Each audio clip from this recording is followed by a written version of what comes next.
दोस्तों, मेरा नाम विनय है। आज मैं एक बहुत बड़ी कंपनी का मालिक हूँ। आज मैं अपने ऑफिशियल टूर पर पुणे आया हुआ था। साथ में दो सहयोगी भी थे। तो फिर मैं एक राजस्थान के प्रसिद्ध रेस्टोरेंट में गई। रेस्टोरेंट काफ़ी महंगा था और अच्छा था। एक सीट पर बैठकर भोजन का ऑर्डर दिया और अपनी कंपनी के नियम शर्तों आदि के विषय में चर्चा करने लगे। अचानक मेरी नज़र लगभग 80 वर्ष के एक बूढ़े पर पड़ी, जो रेस्टोरेंट आने जाने वाले ग्राहकों से भोजन करने का संकेत करते हुए पैसे मांग रहा था। अचरज यह था कि 1000 रुपये से अधिक का भोजन करने व 50 व 100 रुपये टिप देने वाले ग्राहक उस बूढ़े को लगातार अनदेखा किए जा रहे थे। वार्तालाप में मेरा मन न लगता देख एक साथी ने पूछा, क्या हुआ सर? कहाँ डिस्ट्रिक्ट हो रहे हो आप? मैंने कहा, जब मैं 10 वर्ष का था, 10 वर्ष की आयु में एक बार मैं अपने डैडी और मम्मी जी के साथ दिल्ली के एक रेस्टोरेंट में भोजन करने गया था। बाहर निकलते समय बाहर एक बूढ़ा भिखारी मिला, जो अपने दाहिने हाथ को अपने होठों से लगाकर भूखे होने का संकेत कर रहा था। मैं बच्चा था, नासमझ। मैंने उसे भाग जाने को कहा। तभी डैडी ने उसे वहीं रुकने को कहकर रेस्टोरेंट के अंदर गए और एक आदमी के लिए भोजन पैक करवा कर ले आए और उसे देते हुए सामने पार्क में बैठकर खाने को कहा। पानी की बोतल की बात करने पर उसने मुस्कुराते हुए अपने पास रखी खाली बोतल दिखाई और पार्क के हैंडपंप से पानी पी लेने की बात कही। लौटते समय रास्ते में मुझे डैडी ने समझाया कि ऐसे ज़रूरतमंद लोगों को पैसे न देकर भोजन, कपड़े या जूते आदि देने ही चाहिए। हमें हमेशा मदद करने के लिए हाथ बढ़ाना ही चाहिए। समय न जाने कब पलटी खा जाए और हमें भी ऐसे ही दिन देखने पड़े। तो तब कोई मेरे साथ वैसा ही व्यवहार करे जैसा आज तुमने किया था, तब तुझे कैसा महसूस होगा? उनकी बात सुनकर मेरे आंसू निकल आए थे। आज उन बाबा जी को देखकर ऐसा लग रहा था कि जैसे मेरे डैडी ही बाहर खड़े हो। मैंने बाहर की तरफ संकेत करते हुए कहा। अब तक मेरी आंखों से आंसुओं की धार बह निकली थी। मुझसे रहा नहीं गया और गाल व आंख पोंछते हुए उठ गया। बाहर उनके पास पहुंचकर उनसे पूछा, बाबा, आप भोजन करेंगे? उन्होंने सहमति में सिर हिलाया। उनका चेहरा झुर्रियों से भरा हुआ था। दाढ़ी व बाल बड़े हुए और अस्त व्यस्त थे। कपड़ों में बेहद चिकट सी शर्ट और उसी तरह का पजामा पहना हुआ था। उनके समीप जाने पर उनके बहुत दिनों से न नहाए होने का संकेत मिला। मैं जानता था कि उन्हें रेस्टोरेंट के अंदर इस दशा में तो प्रवेश नहीं मिल सकता है।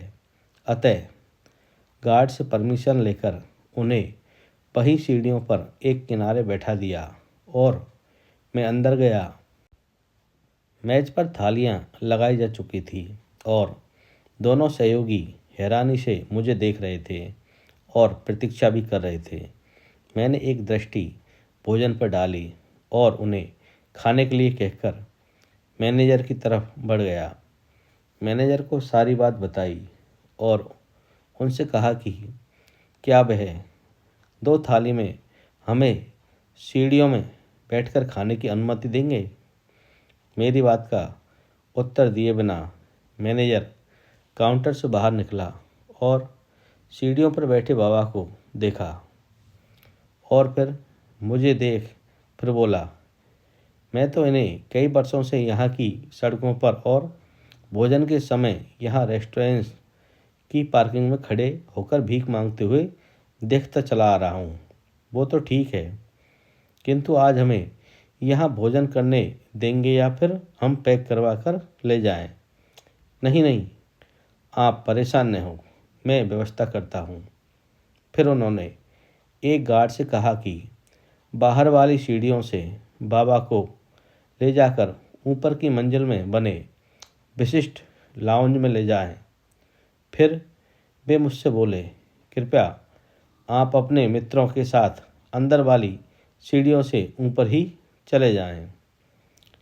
आपकी थालियां वहीं सर्व कर दी जाएंगी। उन बाबा जी के साथ बैठकर खाने में मेरे सहयोगी तनिक झिझक रहे थे, किंतु उनका सीनियर होने के नाते मेरे सामने वे संकोच प्रकट नहीं कर पा रहे थे। भोजन समाप्त होने के बाद बाबा ने कुछ चाय या कॉफ़ी के लिए पूछा तो उन्होंने अपने पेट पर हाथ फेरते हुए संपूर्ण संतुष्ट होने की बात कही।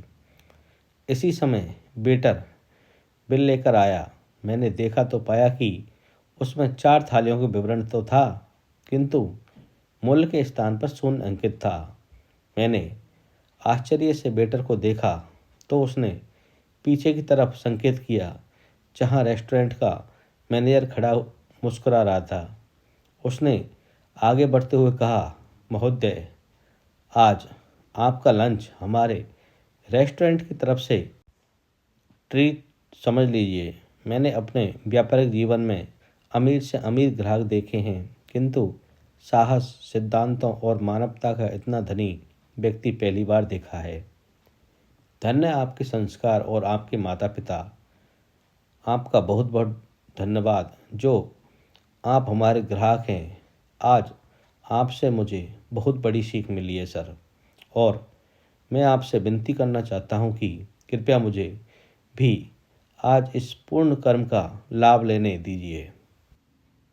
मैनेजर ने वेटर को बाबा जी को बाहर छोड़ने को कहा तो मैंने उसे 500 रुपये का नोट देते हुए बाहर की शॉप से कुछ बिस्कुट, नमकीन, ब्रेड, दूध के पैकेट आदि दिला देने का आग्रह किया और मैनेजर से हाथ मिलाकर हम बाहर निकल आए। बाहर आते ही दोनों सहयोगी हाथ जोड़कर कहने लगे, सर, हमें माफ़ करना, हम आपकी भावनाओं को उपहास ही उड़ाते रहे पूरे समय। इट्स ओके, कम ऑन कहकर मैंने दोनों को गले लगा लिया और हम आगे के अपने सफ़र की ओर साथ साथ बढ़ चले। दोस्तों, ये छोटी सी कहानी आपको कैसी लगी कृपया हमें कमेंट करके ज़रूर बताएं और मेरे चैनल को शेयर एंड सब्सक्राइब करना ना भूलें। थैंक यू दोस्तों, धन्यवाद।